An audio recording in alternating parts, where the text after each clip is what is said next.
Good evening, everyone. Welcome to the Harvard Kennedy School and the John F. Kennedy Jr. Forum. I think we're in for a real treat this evening, and maybe not quite what some of you expect. It's my pleasure to welcome our special guest tonight, Carl-Henric Svanberg, Chairman of BP and AP Volvo, and Rebecca Henderson, the John and Natty MacArthur University Professor at Harvard Business School. Let me say a couple of words before we begin, because I know that there's been some rumblings, which is just the basic ground rules of the Kennedy School before and the forum before we proceed. The forum is really one of the premier venues at Harvard. We, of course, like to think of it as the premier venue. We've had extraordinary people, often controversial presidents and prime ministers, scientists in general, people from business, artists, and so forth. There's only one rule, and there's only a few rules. The first rule is that anyone that speaks at the forum must take free and unfettered questions from the audience, unfiltered, whatever. It is an absolute requirement. Indeed, I've been prepared to tell a head of state we were canceling the forum if they refused to answer. In exchange, the unambiguous rule is that they be allowed to speak in a free and unfettered way during the part of the program that's designed for them to have a chance to speak or respond. Then, after that, people can ask questions, and you'll see there's microphones around. If anyone chooses to violate those rules and interrupt or whatever, you'll be escorted from the audience. So it's a very straightforward thing, and I think you'll find it's a quite interesting program this evening. Because it's estimated that world energy demands will nearly double in the next 2 decades. And by the way, nearly all of that energy capacity will be used in developing countries as they transform from agricultural to an industrial economy. The short and long-term future strategies that we undertake to meet this future demand are absolutely critical, not only to their economic growth, but obviously to the global stability and environmental sustainability. So let me first introduce Rebecca Henderson, who, as I mentioned, is a university professor here at Harvard. Her work explores how organizations respond to large-scale technological shifts, most recently in regard to energy and the environment, and clearly this is a place where that's going on a great deal. She teaches leadership and corporate accountability and the field study seminar Building Green Businesses in the MBA program. She received an undergraduate degree in mechanical engineering from MIT and a doctorate in business economics from Harvard. She sits on the boards of Amgen and IDEX laboratories, and she's worked with both members of the Fortune 500 and small technology-oriented startups. She was retained by the U.S. Department of Justice in connection with remedies phase of the Microsoft trial. And her work's been published in a range of scholarly areas, including her most recent publication, Accelerating Energy Innovation, Insights from Multiple Sectors. Our speaker tonight is actually an interesting example that helps belie the often stereotypical view that many people have, including people at this school, of what it's like to be a chairman of a major company or whatever. Carl-Henric Svanberg's experience as a leader in both good times and bad has given him a unique and very well-informed and first-hand perspective, both on the fossil fuel side of energy equation as well as the renewable energy side. He currently serves as the chairman of 2 European Fortune 100 companies, BP, the third largest energy company, and the Volvo Group, the world's second largest truck manufacturer, among other things. He also serves, though, on the external advisory board of the Earth Institute at Columbia. And he's also a member of our Dean's Council here at the Kennedy School. He grew up within the Arctic Circle in the tiny village of Pryce, Sverige, Sweden, which is actually home of one of the largest and oldest hydroelectric power plants in the country. He earned his bachelor's degree in business from Uppsala University and his master's in applied physics in the Linköping Institute of Technology. But quite importantly, he also played semi-professional hockey. And if any of you have been to Sweden or know Sweden, this is a very big deal. Now, you weren't a goalie, though, were you? As people Never have been, goalie. Yeah, it would have been helpful Right. as people have been shooting puck-like instruments at your face periodically. He worked as an engineer for a number of years and later worked for Securitas, the corporate security company, becoming vice president in 1990, appointed as CEO of a lock manufacturer, 94. And by 2003, he was named CEO and president of Ericsson, the Swedish telecommunications company. In the 2 years prior to his taking over, Ericsson had lost something like $8 billion. In the 6 years afterwards, he was able to turn around the company through innovation, technological improvements, and sustainable business plans. In 2007, Svanberg initiated Ericsson's partnership with the Millennium Villages Project, whose mission is to lift African communities out of extreme poverty through innovative, integrated approach to development. Recognizing that mobile broadband could shrink the carbon footprint, Svanberg noted, quote, that if you really want to have a society that works, use communications to reduce travel and make the planet work for the long perspective. As part of that project, Ericsson aimed to bring mobile communication and the internet to approximately 400,000 people in 10 African companies. Ericsson also developed innovative ways to power remote and resource-poor areas through the use of renewable energy technologies, including developing solar, phone chargers in the villages, and so forth. And his transformative approach put sustainability on the agenda for the telecommunications industry and highlighted the impact of telecommunications could make in combating climate change. Greenpeace called him, quote, one of the strongest corporate voices calling for governments to act in the lead up to the UN Convention on Climate Change in Copenhagen. And his pioneering efforts did not hurt the bottom line. By the time Mr. Svanberg left Ericsson, the company was operating in 175 different countries, 75,000 employees, and $34.2 billion in revenue. His considerable reputation for environmental leadership, however, was soon challenged. In April 2010, he made a momentous decision and chose to begin his tenure as chairman of British Petroleum. Just 4 months later, BP faced a disaster of kind of unimaginable scale and consequence. Its Deepwater Horizon oil rig exploded in the Gulf, and its underground well released nearly 5 million barrels before it could be capped. The spill caused extensive damage to marine and wildlife habitats, the fishing and tourism industries, displacing thousands of people from their livelihoods. BP, which had been hailed as an industry leader for investing in clean tech and renewables, now was held accountable for the largest accidental marine spill in history. In a June meeting, after several hours negotiations with President Obama, Mr. Svanberg emerged from the White House to announce that BP had agreed to place $20 billion in a response fund. BP has obviously been extraordinarily active in working to deal with this issue and many, many others. But Carl-Henric is also very much focused on the longer term and thinking about other strategies and how to deal with energy and the environment in this rapidly changing world. He's a fascinating combination of background and insights from a town of 119 people near the Arctic Circle. Ladies and gentlemen, Carl-Henric Svanberg and Rebecca Henderson. Thank you very much.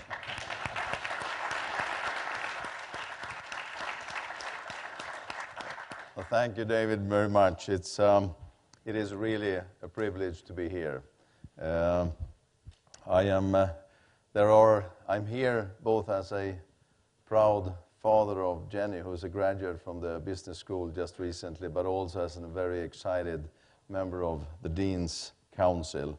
You can probably not find a place in the world that has so much brilliant people and people that has a passion for problem solving. So I'm certainly here to listen as much as to talk. And I will talk from the perspectives of the two companies that I chair, from the Volvo, the truck manufacturer, and BP, the energy supplier.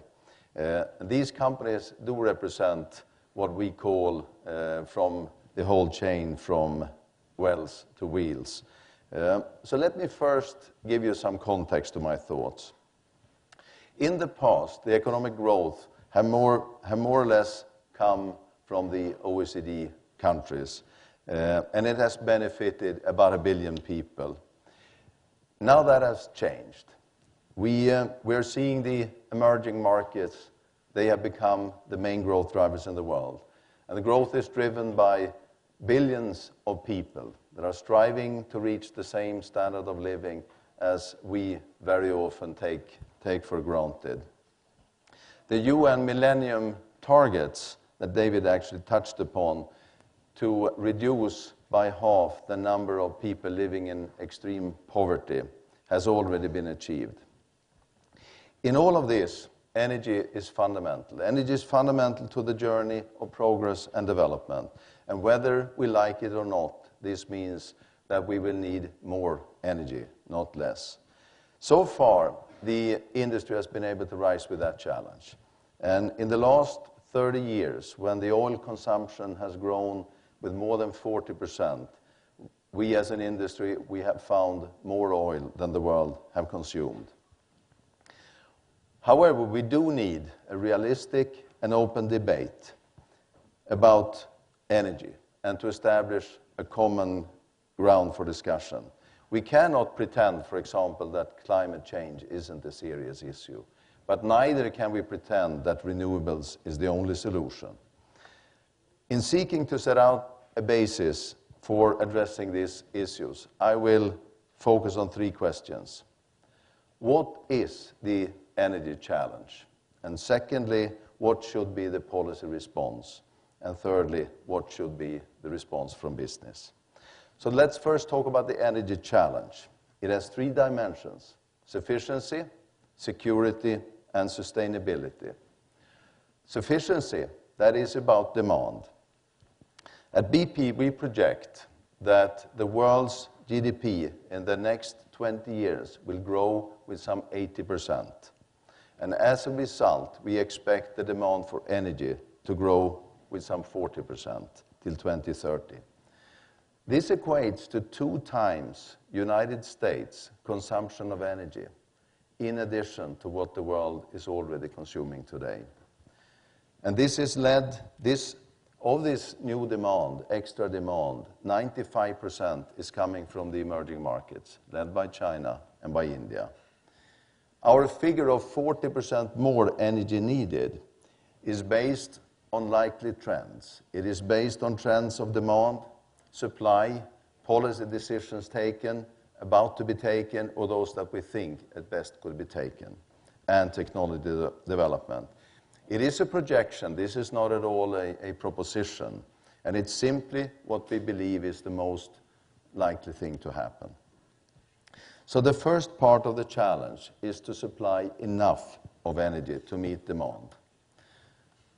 Secondly, we need to discuss about security. Looking at demand and supply, there is a mismatch. For example, the US and China is consuming 2 times the amount of oil that it's producing. Russia, for example, is producing 3 times as much oil as it is using. 6 countries in the world produce half of the oil we need, and 3 countries produce half of the gas we need. So it's easy to understand why governments are worried about the reliability of supplies. So the second part of the energy challenge is security. Now to the third part, which is about sustainability. And to put it simply, an increase in energy demand of 40% is likely to result in an increase in greenhouse gases with 25% or more. We must find ways to supply energy on the scale that is required while minimizing the environmental effects and without depleting important resources, critical resources such as water.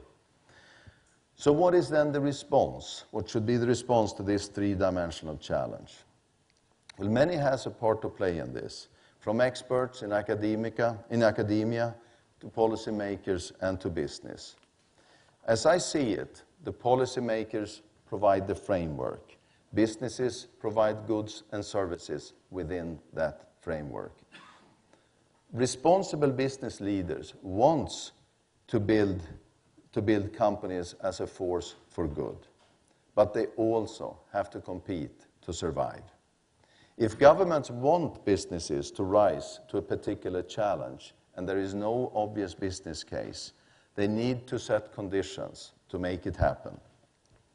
This is not an easy task for policymakers. They must and they do think long-term, indeed very long-term, but they serve governments that are elected on short-term cycles. So here's another mismatch.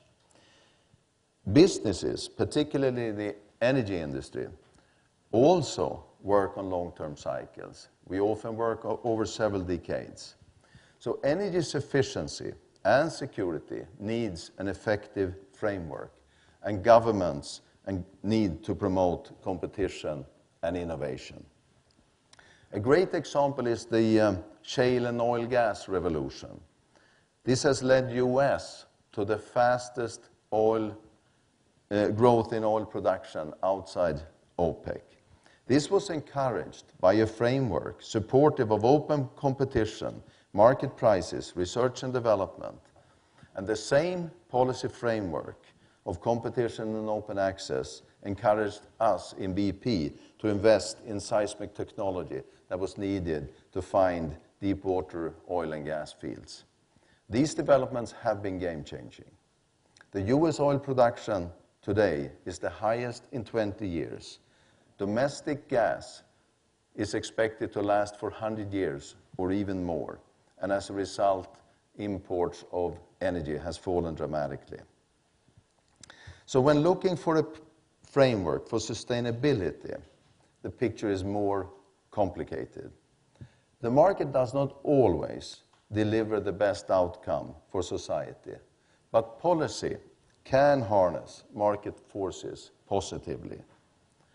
For sustainability, two things are important: saving energy through efficiency and switching energy to low-carbon sources. Let's first talk about energy efficiency, which needs to be addressed in a fundamental way. On its journey from production, conversion, transmission, and final use, the vast majority of energy is lost, mainly as waste heat. In fact, there are academic studies that suggest that this could be more than 80%. The potential for improved efficiency is therefore huge. It would, of course, reduce cost and emissions, and it would tackle sufficiency, security, and sustainability. When it comes to switching energy, governments can and must act in various ways to encourage low-carbon use. It must start with setting a price on carbon. BP's preference, our preference, is to harness the market through cap-and-trade systems, through regulations such as the CAFE standards here in the United States, through targets such as the ones for biofuels, and through direct support such as tax credits for wind power. On that last example, in 1998, the US government made a projection for wind capacity by 2020 of 4 gigawatts. But policy support had a much bigger effect on business investments than expected. And in fact, already this year, wind capacity is expected to reach 51 gigawatts, literally off the chart of the forecast. In deciding how to act, it makes sense now to look at where the biggest issues are. Coal is the world's biggest source of emissions today, due to its widespread use in power generation. Natural gas is the fastest growing fossil fuel and also the cleanest, with half the emissions of conventional coal. Shifting from coal to gas is probably the most important action that we can take in the medium term. As an example, CO2 emissions last year here in the US fell with almost 2%. Switching to gas in power generation was a clear contributing factor. Let us now turn to transport, where oil is the primary fuel. Tough emission targets have been set, and the potential for improving of energy efficiency in combustion engines is huge. BP expects it to double in the next 20 years. And through more efficient vehicles and increased biofuel usage, oil consumption has already peaked in the OECD countries.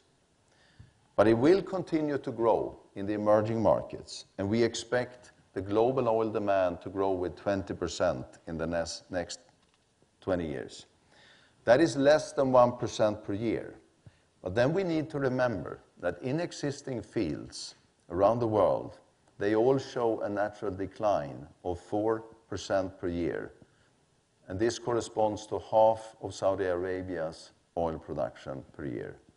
So there is a constant need to use new technologies to increase the yields in existing fields and to find new reservoirs and new frontiers. In our most likely scenario, fossil fuel will still account for some 80% by 2030. And even if we look at the most radical scenario, the International Energy Agency scenario, the so-called 450 scenario, fossil fuels will remain the dominating source of energy. Non-fossil fuels, renewables, nuclear, hydro, is set to grow faster than any single fossil fuel, but it is growing from such a low base that in the medium term it cannot move the dial much at all compared to efficiency and switching from coal to gas. We expect renewables to reach 6-7% by 2030. However, we must remember also that fossil fuel is not incompatible with a healthy planet. It is about the mix. It is about energy efficiency. Our position here is clear in BP. We support action by governments, individually and collectively, to limit emissions. We believe that the best way to limit emissions is to price carbon in order to stimulate efficiency and innovation. We support transitional incentives to help emerging low carbons become options to become commercial at scale. So that's our thinking on policy. So what is now our response as businesses? Well, as an energy industry, we are at an inflection point with many doors opening at once. The shale gas have transformed the US, and it is spreading. We continue to find hydrocarbons in the deep water. New enhanced oil recovery techniques are giving many depleted reservoirs a new life. New possibilities are emerging in low-carbon fuels and energy efficiency, from cellulosic biofuels to new generation of hybrid cars. The industry is broadening to provide more energy, but it's also deepening by working in more specialized areas. This poses big questions for companies like BP, the so-called super majors. We have operated everything from the reservoir to the pump. You all know the super majors, Exxon, Chevron, Shell, Total, Eni, and BP. The global reach of these super majors was seen as a strength, with the ability to replicate successful projects again and again over the world. But these old certainties no longer apply. The world is changing. We've seen the rise of the national oil companies, companies like Aramco in Saudi Arabia, Petrobras in Brazil, Rosneft in Russia, Sinopec in China. These national oil companies are becoming more capable, both at home and abroad. In the early 70s, the largest international companies produced more than 50% of the world's oil production. Today, our share is less than 10%. Our role has obviously evolved, and our view as a super major, our view is that a super major can no longer be super at everything. We have to make choices. Where once the super majors were defined by scale, we believe the super major of the future will be defined by quality. Deep capability applied to specific areas of activity. For us at BP, this has been a natural progression. We had to develop specialisms to survive after the nationalizations in the 70s. We developed new skills in the frontiers of the industry, in the deep water and the giant fields in the North Sea and the Gulf of Mexico, as well as in the Arctic conditions in Alaska. And then, at 2010, we experienced a defining event with a Deepwater Horizon accident in the Gulf of Mexico. We deeply regret the incident and the 11 lives that were lost. To date, we have spent nearly 15 billion in the operational response and cleanup costs, more than 8 billion in claims to individuals, businesses, and government entities, and our task is not yet finished. We committed ourselves to learning, applying, and sharing the lessons we have learned from the accident with the industry, the governments, and regulators around the world. We aim to emerge a safer, stronger BP that creates shareholder value in a sustainable way.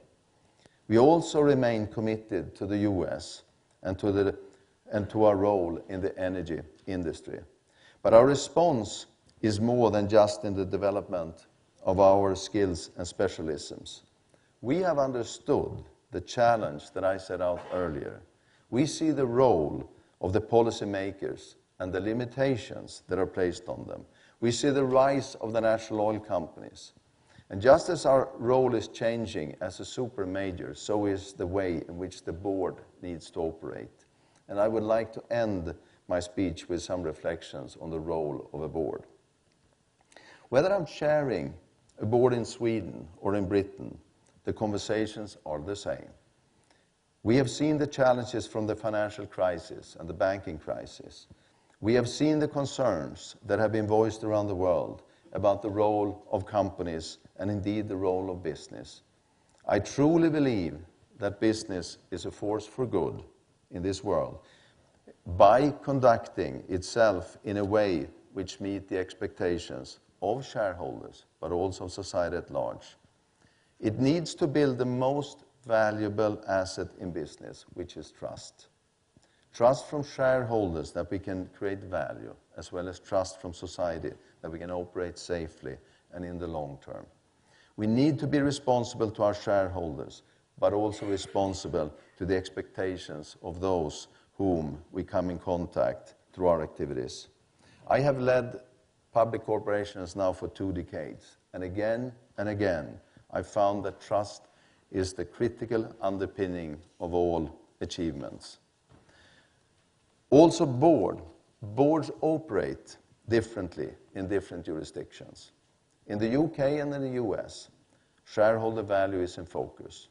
In the UK, there was a debate some 10 years ago, if boards were responsible to shareholders only, or also to the broader stakeholder community. The UK came up with the notion of enlightened shareholder value as a way to recognize societal concerns. It was in line with the concept of responsibility and responsiveness that I mentioned earlier. In continental Europe, and particularly in Sweden, the balance of interest between companies, government, shareholders, and society has been in stronger focus for quite some time.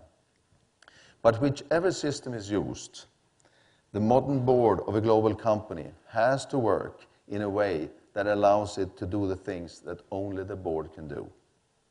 And let's be clear on this. The board does not manage the company. The CEO does. The board governs the company. That's 2 very different activities.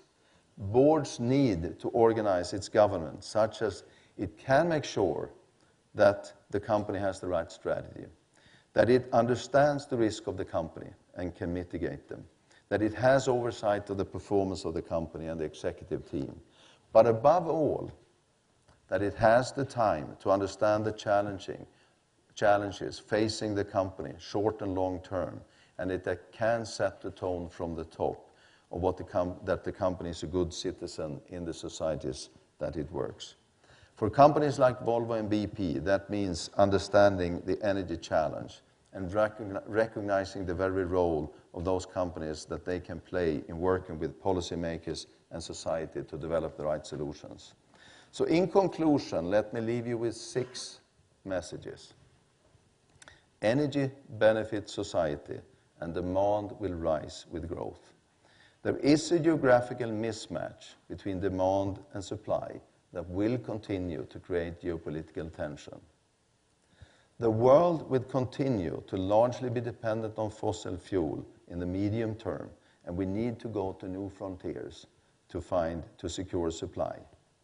We can mitigate the environmental effect from fossil fuels through improved efficiency, energy efficiency, and switching from coal to gas. We must continue the research and development of renewables to make sure that we can provide the world with energy also in the longer term. And I believe businesses can be the glue that can tie it all together, but only if we have the trust from society to do so. So beneath those simple statements, there's of course a lot of complex questions. The policy tools, resources, technology, and investments do exist to address the energy challenge. And I must say that I am optimistic that we can provide the energy that is sufficient, secure, and sustainable into the future. So that was my part. Now I'm looking forward to your questions and to Rebecca to start it all off. Please.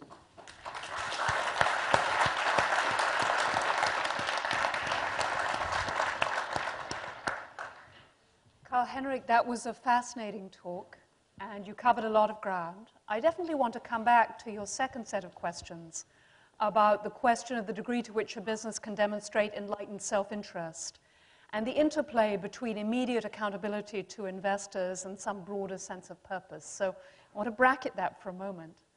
And if I could, I'd like to come back to a set of questions you raised at the beginning of the talk. You said, and I completely agree with you, that the most effective way to make progress against the sustainability goals we face is with appropriate government policy.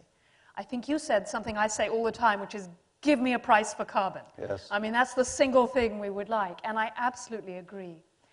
Let me ask you to take just one step further in the following sense. At least in this country, and I might be too very much aware of the situation here, businesses do not play a neutral role in politics. And I would suggest that even BP does not play a neutral role in politics, even bracketing the Gulf. That's not what I'm talking about. In this country, for example, the Chamber of Commerce was quite instrumental in funding information purporting to show that climate change was not an issue and didn't need to be dealt with. The coal industry has been quite an aggressive funder of anti-global warming legislation. I would have said on the other side, BP, in fact, at least one stage in its life, invested quite aggressively in public goods with very significant groundbreaking work in renewable energy, trying to put those early technologies in place, spending a lot of time with governments talking about what that might look like. I wondered if you'd talk just a little bit about how you saw that messy and complicated interaction. Well, let me just say that I do believe with what you're saying, and we have to keep our roles clear. We are not government. Government must set the framework in which we operate. Of course, it is our role, because we come across a lot of knowledge. It's our role to provide that knowledge as much as we can. And we work very tightly with regulators and policymakers to make sure that we give them as much information as we can. I cannot judge whether, America is maybe famous for a lot of its quite strong lobbying activities. That is probably more than we have in Europe. But if you look at BP, we were actually the first back in '98 to recognize the climate change challenge. John Brown made a speech back in '98 at Stanford that was at the time seen as quite controversial. And today I think everyone is behind that and understands that. We from that moment, we invested in renewable energies, and we have continued to increase the investments in renewables and invest more now than ever, about $1.5 billion a year in investment in renewables. I wondered if we could turn now to this question of enlightened self-interest, doing the right thing, and making money for shareholders. And I'm going to quote from the Volvo website. It is our firm belief that there is no contradiction between running a financially viable business while taking social and environmental concerns into account. We are convinced this approach will ensure long-term success for Volvo Group by reducing risks, costs, and seizing new business opportunities. Now, as I teach at the business school and look at these issues, it strikes me that, as a horrible generalization, the business school students are way too optimistic. They think, business can solve everything, and yes, it's just enlightened self-interest, and here we go. And there are other students in the university, whose name will remain nameless, who say, business is basically, this is just greenwashing, this is the lovely thing in the annual report, but fundamentally, the short-term pressures on business, the pressure for immediate accountability, really constrains the firm in what it can do in these other areas without appropriate business regulation. I know, because I know a little bit about your work with Ericsson, that you've thought a lot about purpose and some of these softer concepts in running companies. How do you think about this tension? Well, I think that there is more, it's always good business to do the right thing.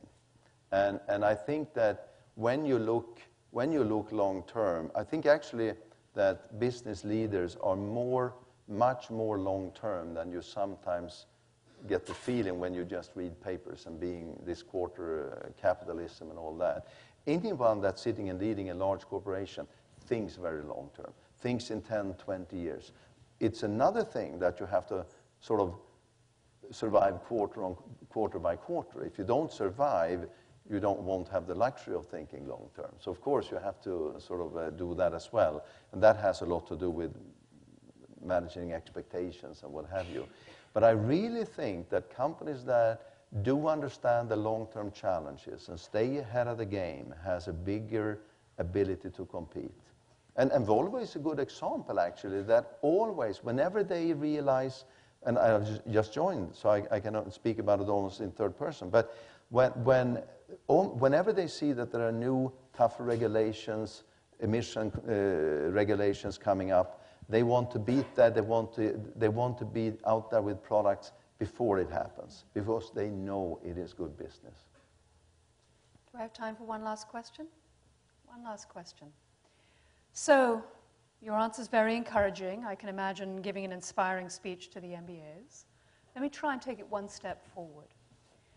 When you have to give incentives to divisional general managers, to people on the ground running their businesses, how do you think about the tension between holding them accountability for performance, which is so important? That's, I think, one of the ways we maintain high performance in any organization. And yet, on the other, saying, we do focus on some of these longer-term metrics and ideas. In a day-to-day basis, what does that tension look like? Well, it's one of the trickiest questions in a board and for management is how do you incentivize?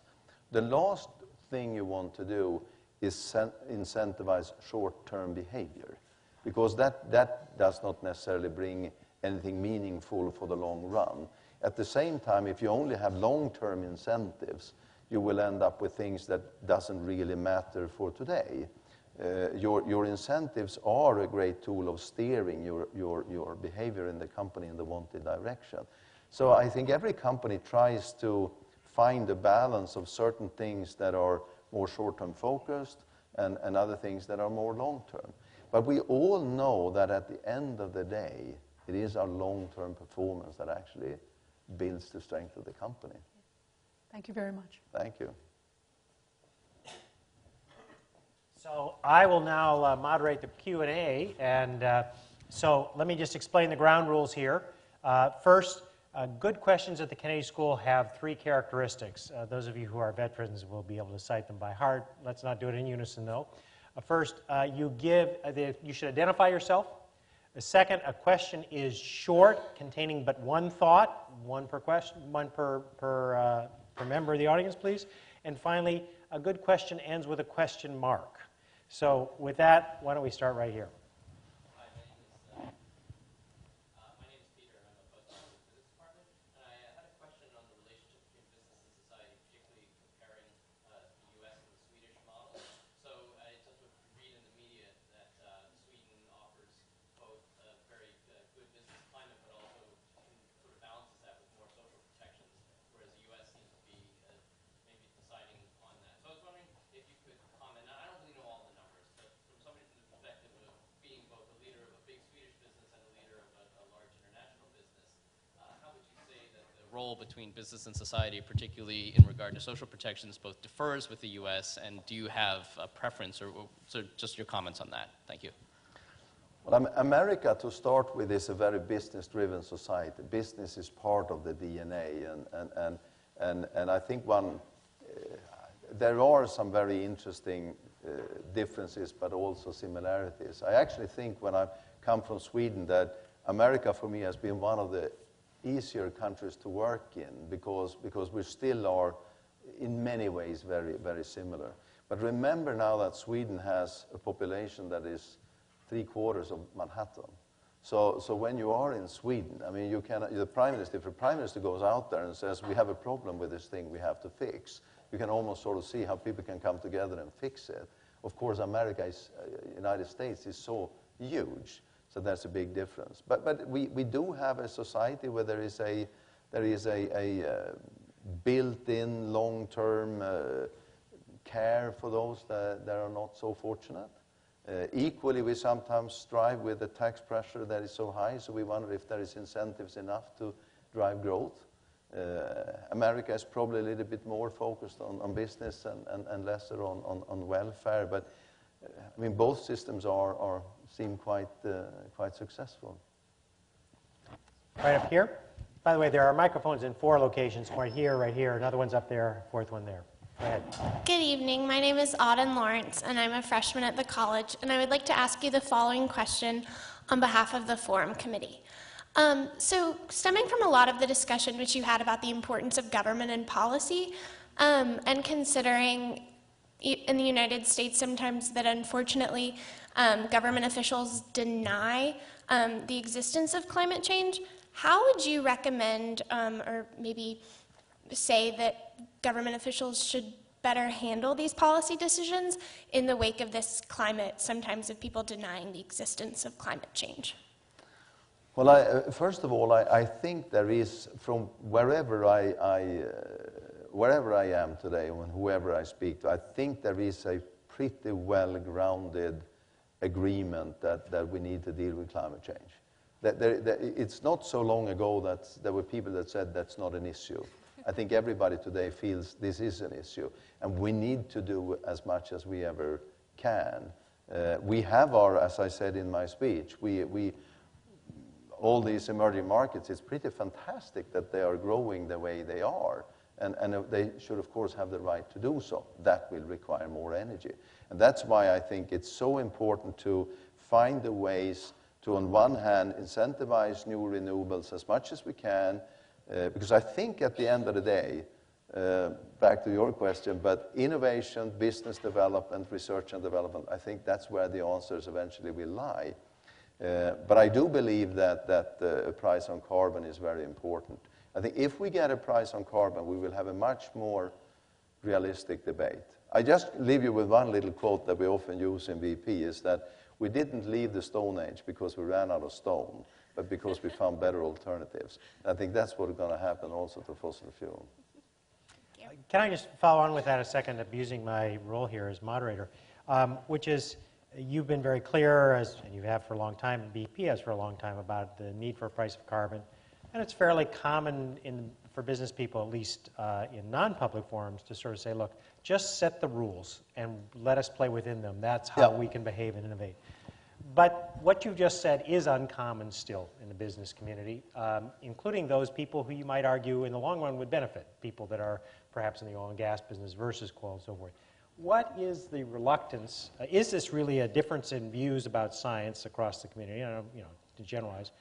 Or is there some sense in which the problem in the United States, for example, might be characterized as, yeah, but that's all those lefties, and they're gonna go crazy and run us out of business, whatever it is.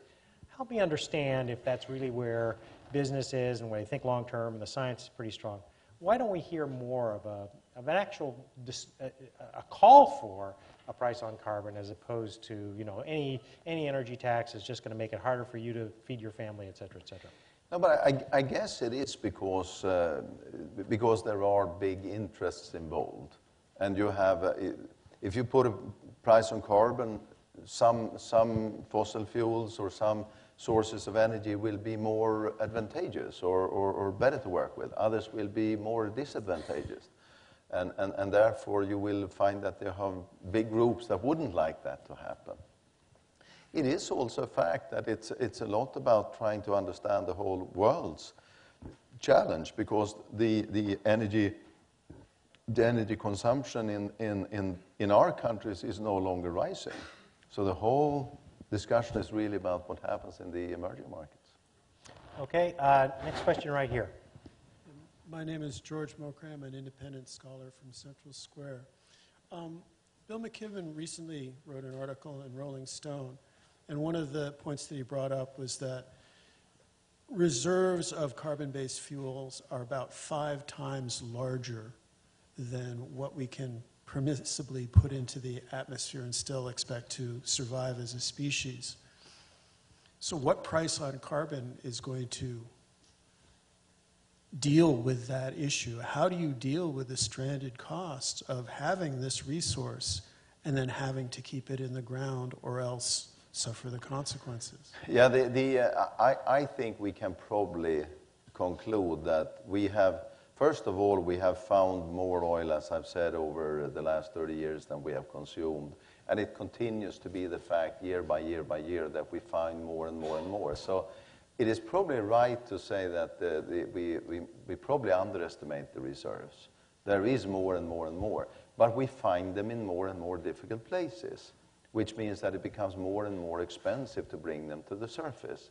And this is back to my comment about didn't run out of stone.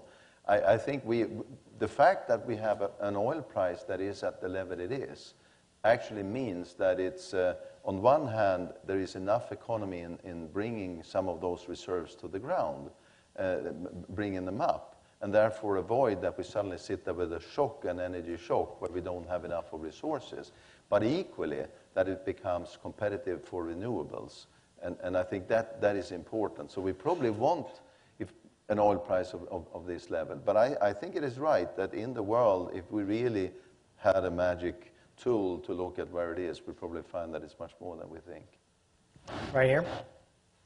Yes, my name is Jonathan Pratt. I'm a third-year student at Harvard Law School. You mentioned that you think that in the context of the oil industry, that oh, I'm sorry, I'm going blank. With their social responsibility, and basically risk being a central factor in the Volvo statement, that taking on more risk kind of goes against social responsibility. And so in the reverse of that is in BP's case, you're taking on more risk in going on kind of trying to squeeze juice out of a stone, and in the case of going into the Gulf of Mexico. And you mentioned that what happened in the Gulf was a defining moment. How did it redefine BP? How are you redefining your position in your company right now based on that moment? And is it, as you take on more risk, are you taking those lessons into account? And do you think other companies are taking those lessons into account? Well, it is a very important question. This is fundamental when you are in the extraction industry. When you deal with hydrocarbons, or if you deal with nuclear power, or if you deal with whatever energies we deal with, of the kinds that we can produce at the scale we need it, there are risks involved. So it's not about whether we take on the risk or not. It's about how we understand the risk and how we're able to work with the risk and mitigate it and do it in a safe way. That is our responsibility. And we can only do so if we have the trust from society. If we don't have that, we can't operate. And therefore, it becomes a defining moment when an accident like this happens in the Gulf of Mexico. Of course, we and the whole industry have drilled for oil in the Gulf of Mexico for 50 years, and now it happened. And for us, it becomes absolutely fundamental, as it has been all the time, that we go back again and we rethink everything we do, everything, how we operate, how we're organized, how the work flows, how the corporate values, our remuneration system, all of those things, because we just can't have another accident. Right up here. Thank you. My name is Yi Chun, and I'm an MPP1. So in your talk, you emphasized a lot about the importance of switching from coal to natural gas. And it has been said that we're entering a golden age of natural gas. But one of the concerns of natural gas is that support for it may displace support for renewables. So as a CEO of a company with business in both fossil fuels and renewables, can you share your wisdom on how to sort of reconcile these two issues? And if you have some time, can you also talk about your decision to shut down BP Solar? The last thing, I can start on the last one. We are as enthusiastic about solar as we've ever been, but the problem is our role in that was to manufacture glass panels for solar farms. And that has been just a competition with low-cost countries for solar panels. So it was no longer a meaningful business for us. That doesn't mean that we don't think solar has a good future as such. It was our role in that value chain. What have happened now because of the shale gas revolution here is that we suddenly have an enormous amount of gas coming to the market. And it is actually even in an oversupplied market, there are licenses awarded to companies that unless they drill and produce in a certain period of time, they will lose their license. So they may go and explore and bring even more gas to the market, although it's already oversupplied, because that's a way to keep your license. So we have an artificially low price probably right now in the US. It'll come up a bit. But it won't take away the fact that while we have an oil price that is basically even around the world, we have a gas price that is 3 times higher or 4 times higher in Asia than it is in America. And that has created a unique opportunity or a situation in America where gas as an energy has become very cheap. And I think we'll have to see a little bit how that evolves. Seems likely that the gas price must come up a bit. But of course, when energy like that becomes cheaper, it will have effect on other projects in the industry. And the gas price here is a local one. It's not a global gas price. But it will have effects on other projects, I'm sure. Right over here. Good afternoon. Thank you for your speech. My name is Rajko Radovanovic. I'm a freshman at the college.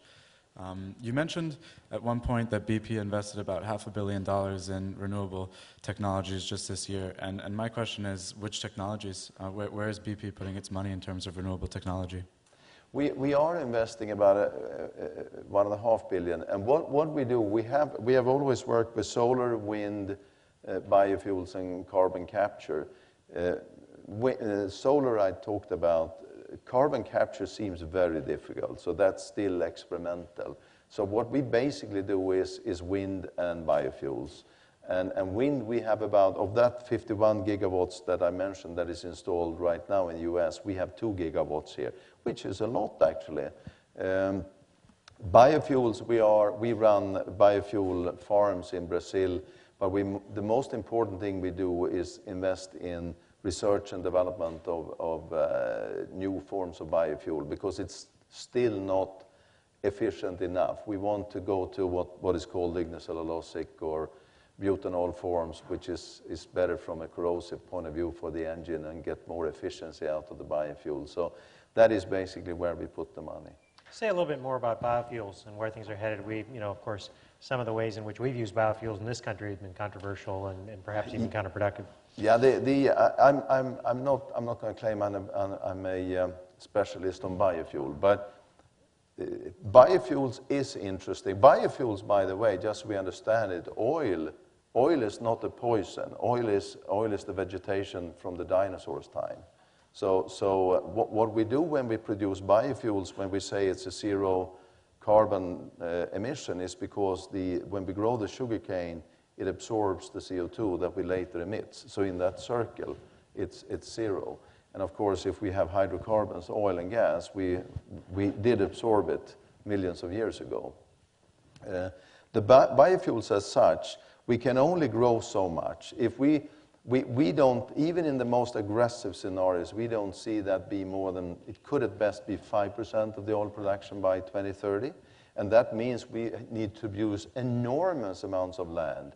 And of course, we cannot have biofuels compete with food production or other things. And it's actually quite difficult. You have to, we have fields in Brazil, but you have to have the right temperature, the right humidity, rain. You have to have the right sun. You basically, from the moment you cut your sugar cane, it loses 10% of its energy content per every hour it takes to get it into fermentation. So there's quite a lot of prerequisites that need to be in place. You cannot just go anywhere and produce your biofuel. So you have to be, and therefore, maybe at the best it could do 5%. I understand if climate change moves world water problems significantly, so that we have pressure on agriculture, that would significantly further increase the pressure on the available land. Yeah, that's also true. Okay, we have time for 2 more questions, right here and right here. Go ahead. Thank you. My name is Frederick Stromsten, and I'm a joint degree student, Swedish joint degree student. Yeah, you actually. look like a good Swede, I can see that. Here at the Harvard Kennedy School and at the business school. And my question for you was, in your personal opinion, if you look at alternative renewable resources, which one of you in the medium to long term do you find the most promising of them? And do you think that they ever can constitute a major share of the world's energy production? Or is it energy efficiency and gas is the way to go? I think the energy efficiency, I'm sure we can do a lot. And if we look at what has been accomplished already from emissions point of view and energy efficiency point of view, it's extraordinary. Then it takes time for the car fleets to be changed and so on. But I think from energy efficiency, I think we're still only at the beginning of it. So I think we can do really a lot. I think also the whole question about switching coal to gas is big. That's a big, big matter. When it comes to renewables, one question which is not the renewable, but one question I'm sure we could debate a long time, where I'm not at all an expert, is of course nuclear power. Where is nuclear power, and is there a way to do that safe? That of course have a lot of advantages, but also that mega risk element that we saw in Fukushima. We are not seeing for the next 20, it's hard for us, there are long time horizons in this industry. It's hard for us to see any significant breakthroughs in the next 10 years or 20 years when something completely new comes to market. But if you go beyond 2030, certainly something will happen. Some game changer will come somewhere there. But so far, I think we are there with our biofuels and our wind and solar, and that's what we can do. So that would be the last question. Yeah. Hi. My name is Luca. I'm a student at the college, and my question pertains to BP's new role as a partner in Rosneft. And that is, how does a super major like BP balance its mission of maximizing shareholder value against interests of the partner, which is the Russian state, which might not always be so shareholder-oriented, or, in particular, historically, more of a exercise in political power? Well, that's a good question. First of all, we should remember that Russia is largely dependent on their oil and gas industry for their economy. So in that way, they have the same interest as we do in creating a more efficient company. When we came to Russia, we came to Russia back in the 90s, but when we invested in TNK-BP, our joint venture that we are now ending, we came in there and we invested $8 billion.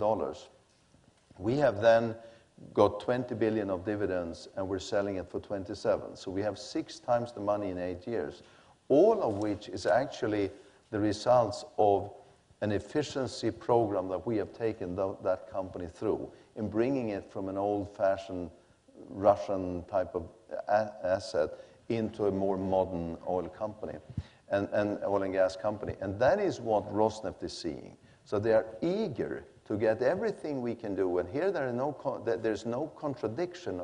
They just want to create an efficient company that has the right processes in place. They're also focused on environment and doing the right things. So far it seems like that we have very, very overlapping agendas. But we are early on, and it's going to be an interesting next couple of decades, we hope. Thank you very much. Very much appreciated. Thanks a lot. Thank you. Thank you. Rebecca, thank you so much. Well done. Thanks a lot. Thank you.